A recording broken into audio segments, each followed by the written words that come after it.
அந்த தம்பி அந்த அஜித்துங்கிற தம்பி பேர் தெரியாது. வண்டியும் நிறுத்திட்டு வந்துடுறேன், இங்கே வாசல் முன்னாடியே நிறுத்தி வரேன். அந்த பையன் வந்துட்டு இல்லை மேடம் சாவியை கொடுங்க, நான் போய் நிறுத்திட்டு வந்துடுறேன். அதாவது நம்பி கொடுக்க சந்தேகமாக இருந்தது. யாரோ தானே வண்டியில் என்னென்ன வச்சுருக்கோம்னு நம்மளால சரியாக ஞாபகப்படுத்த முடியாது. இல்லை மேடம் நானே நிறுத்திட்டு வந்துடுறேன் அப்படின்னா ஒரு யூனிஃபார்ம் போட்டிருந்தனால டெம்பிள் ஸ்டாஃபு நம்பி கொடுக்கலாம், ஏன்னா நம்பி சாவி அவர் போய் நிறுத்திட்டு ஒரு அரை மணி நேரத்துக்கு மேலே இருக்கும். கோயிலுக்கு காலையில் ஒரு 9-9:15 கூட வந்தோம் சார். நாங்கள் முதல்ல வந்தால் டிரைவிங் இந்த வண்டியில் தான் வந்தால் அந்த தம்பி அந்த அஜித்துங்கிற தம்பி பேர் தெரியாது. முன்னாடி நின்றுட்டு இருந்தா அப்படி. இப்போ நான் சொன்னேன் இவங்க ரொம்ப நடக்க முடியாதவங்க, கூட்டம் தள்ளு முடியல விழுந்துருவாங்க, ஒரு வீல் சேர் இருந்தால் கொடுங்கப்பா, யார்கிட்ட கேட்கணும்னு கேட்குறேன். அந்த பையன் கேட்டவுடனே அது முன்னாடி இருந்து அவர் என்ன சொல்கிறாருன்னா, நான் எடுத்துகிட்டு வரேன் மேடம், வண்டி அந்த பக்கம் பின்னாடி நிறுத்தணும் அப்படின்றாங்க. நான் இவங்களை பாதுகாப்பு பண்ணிவிட்டு அப்புறம் போய் நிறுத்திட்டு வரேன், இப்போ விட்டுட்டு போக முடியாது, அங்கேருந்து இவங்க நடக்கவும் முடியாதுன்னு. அந்த பையன் உள்ளே ஓடி போய் வீல் சேர் எடுத்துகிட்டு வராப்படி. எடுத்துகிட்டு வந்து அம்மா அதில் உட்கார வச்சுட்டு அந்த ரேம்பில் என்னால் ஏற்ற முடியும். முன்னாடி நுழைவாயில் ரொம்ப அதிக இதாக இருக்குது, என்னால் தள்ள முடியல, சமதளத்தில் தான் தள்ளிடுறோம். இப்போ அந்த தம்பியை அம்மாவை தள்ளி அந்த இன்னும் நுழைஞ்சதுன்னு ஒரு குட்டி விநாயகர் கோயில் இருக்குது அங்கே கோயிலுக்குள்ளே, அங்கே நிப்பாட்டி வச்சுருந்தாரு. நான் அம்மாட்டு சொல்கிறேன், இருங்கம்மா தேங்காய் பழம்லாம் நான் வாங்கிட்டு வந்துடுறேன், வண்டியும் நிறுத்திட்டு வந்துடுறேன், இங்கே வாசல் முன்னாடியே நிறுத்தி வரேன். அந்த பையன் வந்துட்டு இல்லை மேடம் சாவியை கொடுங்க, நான் போய் நிறுத்திட்டு வந்துடுறேன் சொல்கிறா. அப்படி எனக்கு வண்டியில் என்ன இருக்குது என்ன எடுத்தோன்னு, சரி தேங்காய் பழம் வாங்குகிறோம், அதுக்கு காசு வேணும், தட்டில் உண்டியலில் போட காசு வேணும். அப்போ என்னோடய ஹேண்ட்பேக் எடுத்துக்கிறேன்.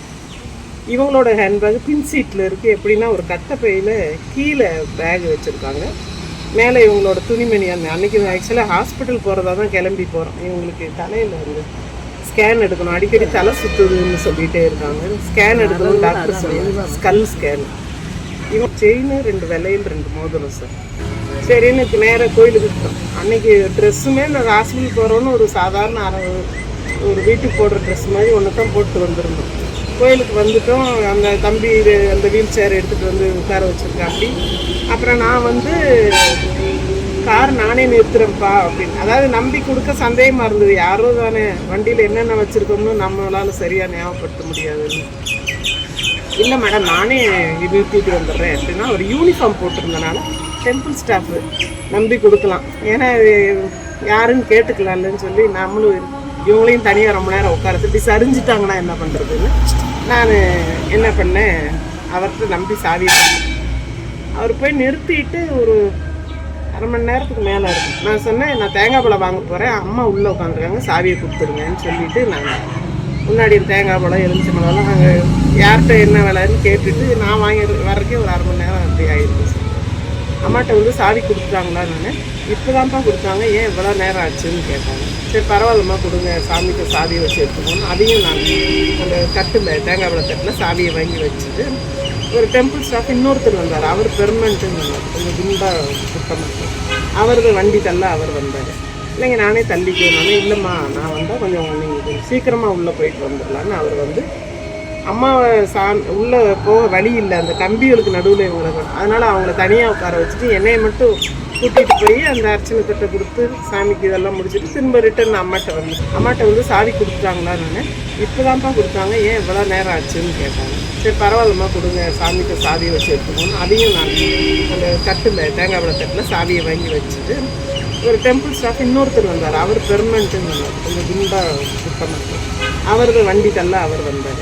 இல்லைங்க நானே தள்ளிக்கணும். இல்லைம்மா நான் வந்தால் கொஞ்சம் நீங்கள் சீக்கிரமாக உள்ளே போயிட்டு வந்துடலான்னு அவர் வந்து அம்மாவை உள்ளே போக வழி இல்லை, அந்த கம்பிகளுக்கு நடுவில் இவங்களை, அதனால் அவங்கள தனியாக உட்கார வச்சுட்டு என்னையை மட்டும் கூட்டிகிட்டு போய் அந்த அர்ச்சனை தட்டை கொடுத்து சாமிக்கு இதெல்லாம் முடிச்சுட்டு திரும்ப ரிட்டன் அம்மாட்ட வந்துட்டேன். உங்கள் சாமிக்கு நேரம் அந்த கம்பிகளுக்கு வெளியே உட்காந்துருக்காங்க. வந்துட்டேன் சார்.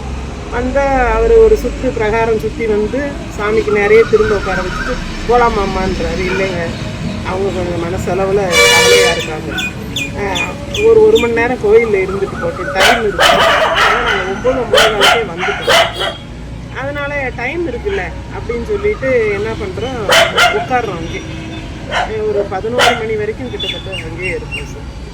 இருந்துட்டு அப்புறம் அவர் வந்து சொன்னார் 12 மணி உச்சி பூஜைன்னு பார்த்துட்டு போகலான்னு தான் எங்கள் மனசு. ஆனால் அவர் வந்து கூட்டம் வந்துருச்சு, நெருங்க வண்டியை தள்ள முடியாது வாங்கன்னு அவர் 2-3 தாட்டம் வந்து கேட்டோன்னே வேறு வழி இல்லாமல் கிளம்புறோம். யார் அவர் வந்து டெம்பிள் ஸ்டார். கிளம்புறோம், இந்த யூனிஃபார்ம் போட்ட பையன் கிடையாது. அப்போ கார் எங்கே இருக்குதுன்னு கேட்குறாரு. கார் வந்து இந்த இதில் நிறுத்தி வச்சுருக்காங்கன்னு சொல்கிறாங்க, எந்த இடம்னு எனக்கு தெரியாது. இதுக்கு நடுவில் என்னென்னா அந்த சாமிகிட்ட வச்சு எடுக்கிறக்காக தட்டோட கூடையோடு கொடுக்குறேன். கொடுத்தா அவர் என்ன பண்ணுறாரு, வெறும் அந்த எலுமிச்சம்பழம் இது தேங்காய் பழமெல்லாம் கொடுத்தாரு, சாவியை கொடுக்கல. சாவியை கூடையை விட்டு தனியாக எடுப்பாங்கன்றது எனக்கு தெரியும். ஆனால் இந்த 11 மணி இந்த டைமில் கிளம்புறோம் பாருங்கள், அப்போ தான் பார்க்குறேன் சாவியை காணோம். அப்போ அந்த அவர்கிட்ட சொல்கிறேன், டெம்பிள் இருந்து சாவியை காணோம், அந்த சாமிகிட்ட தான் கொடுத்தேன், நீங்கள் போய் கொஞ்சம் கேட்டு வாங்கிட்டு வாங்கினோன்னே அவர் போய் கேட்டார். அவங்க உடனே ஆமாம் இங்கே தான் இருக்குதுன்னு எடுத்து கொடுத்துட்டாங்க. அந்த பூசாரிங்கிறவர் எடுத்து கொடுத்துட்டாரு. இவர் கொண்டாந்து எனக்கு தராரு, அம்மா அங்கே தான் இருந்ததுன்னு.